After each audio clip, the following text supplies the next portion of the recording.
Hello tankers and tankettes, welcome to a game of mine. This is the E50 and that is the long 88, the 88mm L100. You never see anyone using this gun, and there's a good reason for that, because it's absolutely pointless to do so. It is not better than the 105mm in any way, shape or form, apart from the fact that it gets an extra 3mm of average pen. It's not really worth sacrificing the damage per minute or the aim time, crucially, for that tiny bit of extra penetration.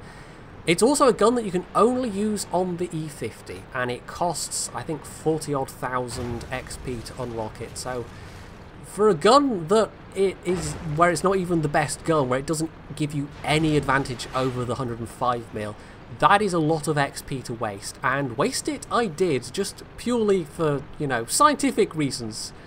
I wasn't being a hipster or anything. So yeah, it's 240 average damage. It has a faster reload than the 105mm, but like I said, the DPM is 200 odd less than 105mm. And sometimes the faster rate of fire isn't necessarily a good thing, because on a map like this, where you've got potentially lots of cover, you know, lots of buildings to play peekaboo with, it's actually better to have more damage and to be able to pop out, take the shot, pull back, reload, and then pop out and do another shot. And the shots that you're able to take that way, you know, if you can have a bigger shock factor, a bigger per shot damage factor with those, then it makes the risk of doing that much more worthwhile. Whereas if you're pulling out, doing 240 average damage and then taking a 400, 500 damage shot in return, that's not really worth it.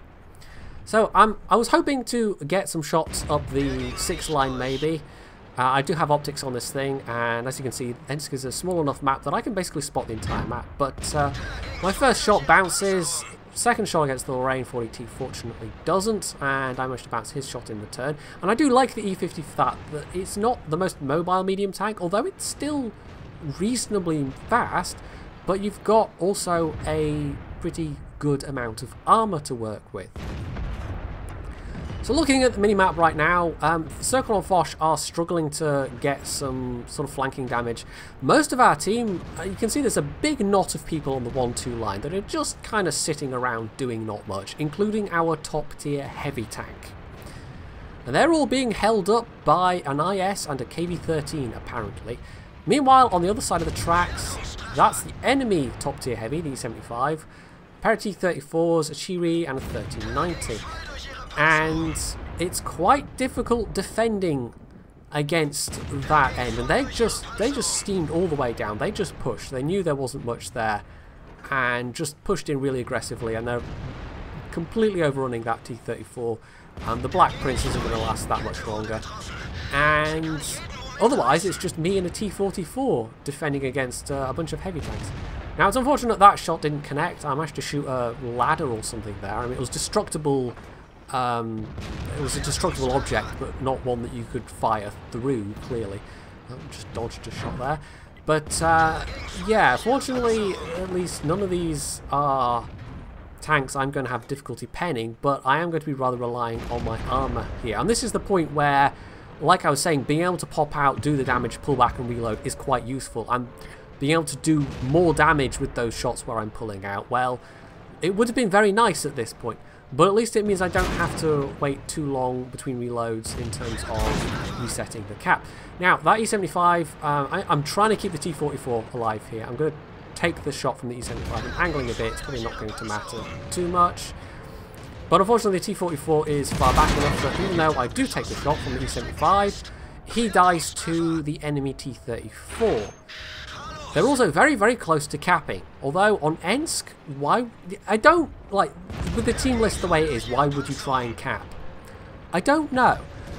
But I was very, very perfectly happy to punish the enemy team for even contemplating trying this, because frankly it was a very bad idea. Meanwhile, some friendly tanks have been paying attention, and Circle and Foch also sniping from the 5-6 line. I'm not having to do this alone. You know, they have at least come back. I mean, they were perfectly content to just sit on their asses on the 1-2 line, not doing a lot. But they were aware enough. You know, I'll give them that credit. They were aware enough to come back and defend when we were being capped. I have seen teams that wouldn't even do that. So, although the enemy team, you know, this was a bad plan on their part, they might still have gotten away with it if our team was prepared to let them. But as it was, we were comfortably able to defend that. Now, note that phj just took a hit from that KV-13 up there. I pull out. I think I'll maybe get a snapshot. I do actually hit him when it bounces. But unfortunately, I was way over-angled and he penned me, leaving me on very little health indeed. Meanwhile, the remaining 4 enemy tanks, some of whom, to be fair, are quite low health. I mean, that Yak Tiger in particular, he's an easy one-shot. But the KV-13 was the only one that was even trying to take shots at us as we were rushing back to defend. The rest of them were all just sitting around on their asses, even more so than our team, that initial cluster of tanks on the 1-2 line. The IS in particular, well, you're going to see how much health he has left. He's got zero excuse. The Centurion is fairly badly damaged, but even so, it's just... They could have made this a lot harder, and unfortunately, phj just runs into that Centurion. phj and Circon were both very low health at that point, because they were having to do a lot of work in the city. In fact, you'll see from the score screen that they do by far the bulk of the damage on our team. My own damage is not too bad, 2800, but yeah, Circon on phj easily ahead of that, and it's no surprise because the rest of our team wasn't doing a whole great deal, especially some of them. The Super Pershing has a damage result of 0. So Circon manages to get that Centurion 1, he's got 5 kills, and there's 1 tank left, so Top Gun maybe. The IS, lo and behold, is exactly where he was last spotted. He was just sat there the entire battle, and Circon is easily able to get here ahead of the enemy team, the rest of our team, the friendly team. So I'm just distracting this IS, you know, the IS was turned to face me. Circon, he could easily kill, but no. So my thought here was, I'll put a shot in, which unfortunately misses, and then Circon can secure the kill. Now, what actually happens is that I take the shot when the guy was on fire. Because my thought was, okay, the Jagdpanther's nearly here, the Jagdpanther's going to get the kill, so at least one of us might as well get the kill.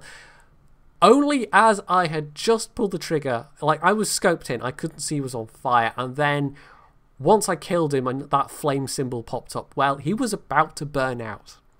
And I just totally stole that Top Gun from Circon. But as you can see, he did pretty well anyway. 4,800 damage, 5 kills, 1,200 base XP.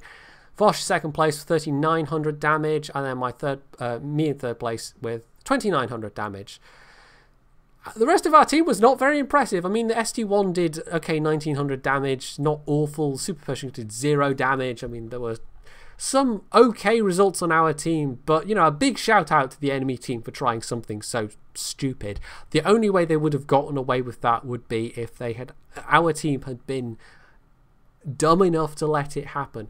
If they'd killed me and none of our tanks had come back to defend, then maybe they might have gotten away with it.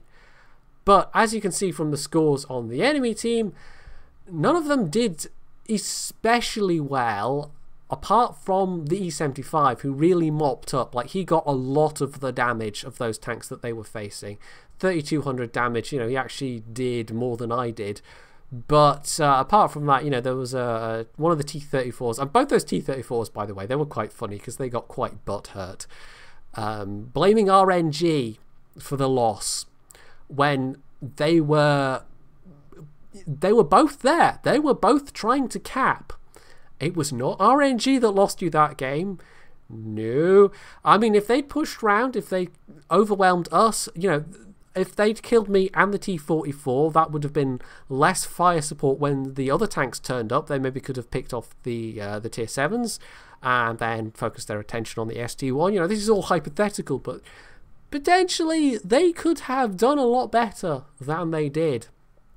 But as it was, trying to cap on Ensk, it is very rarely a good idea, and you saw exactly why in that particular game. Like, on a lot of maps, the team would struggle to get back in time to defend with that number of tanks on the cap.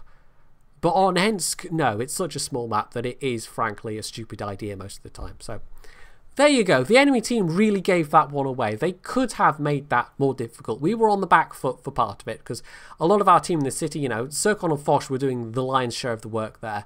They could have pushed round, they could have made life very difficult, and instead they capped, or tried to, and it all went badly wrong. And it's one of those results where I'm quite happy that it went badly wrong for them, because you don't try and cap on Ensk. Just trying to cap generally with that number of tanks left on an enemy team. It's just, no, just don't. Just don't do it. So, if you enjoyed this replay, this bit of hipster E50 action, you can leave any comments below, you can hit the like button, you can subscribe to my channel, and as always, stay tuned for more.